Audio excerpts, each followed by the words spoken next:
Hello friends, welcome to Urban Exim Chamber of Commerce and Industries. Urban Exim Chamber of Commerce and Industries पे आप सभी का हृदय से स्वागत है।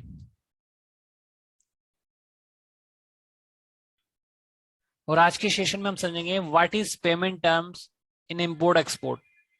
ठीक है, लास्ट सेशन में हमने समझा था व्हाट इज इनको टर्म्स। ठीक है, इनको टर्म्स क्या थे?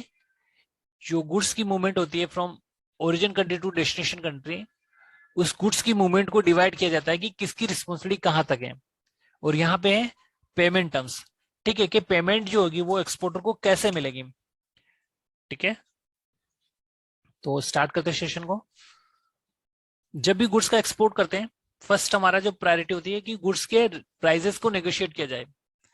ठीक है, उसके बाद एक्सपोर्टर चाहता है कि उसको अच्छा गुड्स प्राइस मिले और इंपोर्टर चाहे कि उसको सस्ते में मिले।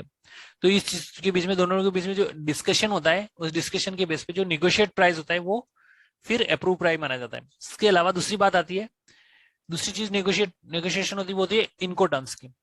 इनको टर्म्स में आपका एक्सपोर्टर को बोलेगा कि आप हम इस कार्गो को हमारे यहाँ से एफओबी उठाओ या एक्सपोर्ट उठाओ, क्योंकि वो चाहेगा एक्सपोर्टर की कम से कम उसकी रिस्पॉन्सिबिलिटी और कार्गो यहाँ से चला जाए। लेकिन इंपोर्टर चाहेगा कि उसकी कम से कम रिस्पॉन्सिबिलिटी, वो ये सोचेगा कि आप हमारे कार्गो को पोर्ट ऑफ लोडिंग तक पहुंचाओ या पोर्ट ऑफ डिस्चार्ज तक पहुंचाओ या हमारी फैक्ट्री तक पहुंचाओ। तो इस प्रकार से नेगोशिएशन होती है इनको टर्म्स में।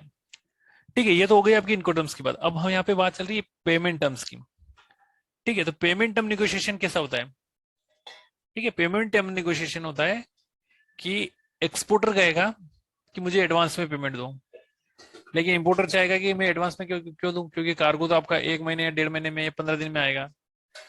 तो इस चीज की नेगोशिएशन होती है, वो कहते हैं इसमें पेमेंट टर्म्स के अंडर आती है। ठीक है, तो ये नेगोशिएशन होता कैसे है? ये नेगोशिएशन हम अपने अपने आप नहीं कर सकते। जो इंटरनेशनल चेंबर ऑफ कॉमर्स ने पेमेंट टर्म्स बनाई है, हमें उन पेमेंट टर्म्स को ही फॉलो करना होता है। ठीक है, जैसे कि हमने इनको टर्म्स में, जो इंटरनेशनल चेंबर ऑफ कॉमर्स ने इनको टर्म्स बनाए, जैसे CIF, FOB, DDP, एक्सवर्स, CIP। ठीक है, उन्हीं के हिसाब से हमें चलना होता है। In the same way international business में पेमेंट्स लेने के लिए हमें जो इंटरनेशनल चेंबर ऑफ कॉमर्स ने जो पेमेंट टर्म्स बनाई उनको फॉलो करना होता है। तो क्या है वो पेमेंट टर्म्स? ठीक है, पढ़ लेते हैं। ठीक है, एडवांस। ठीक है, तो एक आपकी होगी advance payment terms. Advance payment terms में कि जो गुड्स को डिस्पैच करने से पहले ही एक्सपोर्टर के अकाउंट में पेमेंट आ गई, तो वो गई एडवांस। ठीक है, फॉर एग्जांपल इंपोर्टर, कोई इंपोर्टर उसने आपको ऑर्डर दिया, आपने उससे बोल दिया कि I will dispatch the goods in this time, but first make payment to me. Okay, तो वो पेमेंट कर देगा गुड्स के डिस्पैच होने से पहले। तो ये हो गई आपकी एडवांस पेमेंट। ठीक है, तो एडवांस की पेमेंट में क्या होगा? एक्सपोर्टर की मोर सिक्योर है, एक्सपोर्टर इसमें मोर सिक्योर है, लेकिन इंपोर्टर क्या लेस सिक्योर है। ठीक है, तो रिस्क किसकी है ज्यादा? इंपोर्टर की। एक्सपोर्ट की इसमें कोई रिस्क नहीं है एडवांस पेमेंट में। ठीक है, अब सेकंड बात करते हैं। सेकंड टर्म होगी एक्सेप्टेंस। ठीक है, एक्सेप्टेंस क्या होगा कि डेज उसने बता दिया कि मैं इतने दिन में पेमेंट कर दूंगा, एक फिक्स टाइम के। ठीक है, जैसे for example payment will be done 30 days after good dispatch, और 30 days आफ्टर BL डेट, और 30 days of the commercial invoice date. ठीक है, ये डेज 90 days हो सकते हैं, 60 days हो सकते हैं, 120 days हो सकती हैं, लेकिन ज्यादा 120 days से ज्यादा डेज नहीं मोस्टली होते हैं। तो यहाँ पे क्या हो गया? इंपोर्टर और एक्सपोर्टर के बीच में एक एक्सेप्टेंस हो गई कि we will make the payment in this time period. ठीक है, तो इसको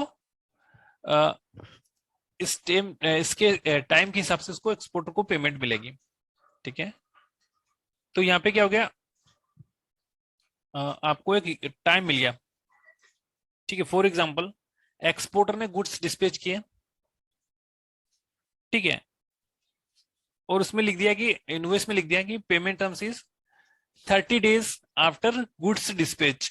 ठीक है, तो ये कमर्शियल इनवॉइस इंपोर्टर के पास जाएगी और इंपोर्टर को पता पड़ेगा कि एक्सपोर्टर ने गुड्स डिस्पैच कर दिए हैं, उसके विद इन 30 days हमें पेमेंट करनी है। तो फिर वो इंपोर्टर उस पेमेंट को विद इन 30 डेज उसको करना होगा, क्योंकि इंटरनेशनल चेंबर ऑफ कॉमर्स के जो रूल है वो फॉलो करने होते हैं। ठीक है, तो ये आपका एक्सेप्टेंस हो गया। तो इसको बोलते हैं डीए, आपने सुना होगा। What is DA payment terms? तो ये वो डीए है कि इंपोर्टर और एक्सपोर्टर के बीच में एक टाइम डिसाइड किया गया, उस टाइम का एक्सेप्टेंस हुआ है कि इतने दिन में उसको पेमेंट मिल जाएगी, after dispatch date, after shipment SOB date, whatever date they fix, उसके within given time period exporter will receive the payment. Okay, तो ये आपका एक्सेप्टेंट हो गया, इसको बोलते हैं डीए, डॉक्यूमेंट अगेंस्ट एक्सेप्टेंस। अब बात कर लेते हैं डीपी की।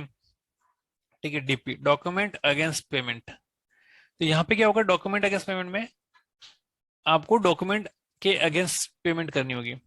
ठीक है, तो यहाँ पे कैसे प्रोसीजर होगा, गुड्स डिस्पैच की एक्सपोर्टर ने, ठीक है, शिपमेंट जांच पे चढ़ी, bill of lading, invoice, packing list, CO, सब डॉक्यूमेंट सेट बना के बैंक में लगा दिए। अब बैंक क्या करेगी, उन डॉक्यूमेंट के अगेंस्ट पेमेंट करेगी। ठीक है, क्योंकि डॉक्यूमेंट अगेंस्ट पेमेंट मतलब कि जो प्रूफ ऑफ एक्सपोर्ट है उसके डॉक्यूमेंट के बेस पे पेमेंट करना। क्योंकि प्रूफ ऑफ एक्सपोर्ट मतलब कि यहाँ से इंडिया से तो कार्गो उसने निकाल दिया, ठीक है, तो उन डॉक्यूमेंट के बेसिस पे इंपोर्टर पेमेंट करेगा। तो ये क्या है, यहाँ पे क्या होगा, शिपमेंट सेल होने के बाद जो सेट ऑफ डॉक्यूमेंट्स एक्सपोर्टर अपनी बैंक में सबमिट करेगा, और उसकी खुद की बैंक जब वो डॉक्यूमेंट्स इंपोर्टर के बैंक में जब भेजेगी, तो इंपोर्टर को वो डॉक्यूमेंट के अगेंस्ट पेमेंट करनी होगी। मतलब कि इंपोर्टर जब वो डॉक्यूमेंट्स रिसीव करेगा तो उसको पहले डॉक्यूमेंट लेने से पहले पेमेंट करनी होगी, तभी पेमेंट मिलेगी। तो ये हो गया मतलब डॉक्यूमेंट के रिस्पेक्ट में पेमेंट। ठीक है, तो कभी कहते हैं ना एट साइट का मतलब भी यही होता है कि डॉक्यूमेंट के अगेंस्ट पेमेंट करना।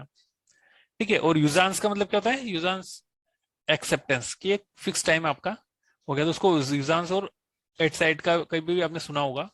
तो ये उनका मतलब यही होता है कि एक्सेप्टेंस मतलब कुछ टाइम का एक्सेप्टेंस कितने दिन में पेमेंट हो जाएगी, और डीपी का मतलब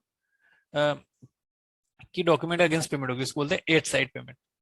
ठीक है, अब ये तो हो गई आपकी बात एडवांस एक्सेप्टेंस एंड डीपी। अब एलसी की थोड़ा सा समझ लेते हैं शॉर्ट में। एलसी में क्या होगा, एलसी में जो टर्म एंड कंडीशन लिखी होगी उसके अकॉर्डिंग ही आपको पेमेंट आएगी। ठीक है, तो एलसी में बैंक की जो कंडीशन होती है वो इंपोर्टर के फेवर में होती है, क्योंकि इंपोर्टर एलसी खुलवाता है।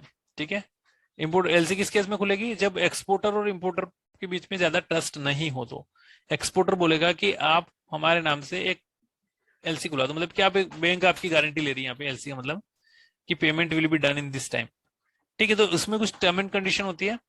एलसी में यही मेंशन होता है कि पेमेंट जैसे गुड्स आपने डिस्पैच किए उसके इतने दिनों में मिल जाएंगे, आपको ये डॉक्यूमेंट प्रेजेंट करने होंगे, तो ये कंडीशन फुलफिल होती है तो फिर उसको पेमेंट मिल जाती है एलसी के अकॉर्डिंग। ठीक है, तो ये आपका डॉक्यूमेंट्री क्रेडिट है, डीप। ठीक है, लेटर ऑफ क्रेडिट।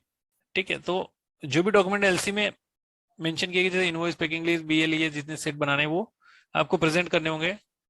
ठीक है, और एलसी में जो जो चीजें लिखी वो फॉलो करना होगा, तभी आपको पेमेंट आएगी, और जो टेन्योर एलसी में लिखा उसके अकॉर्डिंग ही पेमेंट आएगी। सो गाइज, आज के सेशन में हमने समझने की कोशिश की है कि what are the payment term in the export and import. Okay, so guys, thank you for watching the session. Have a nice day.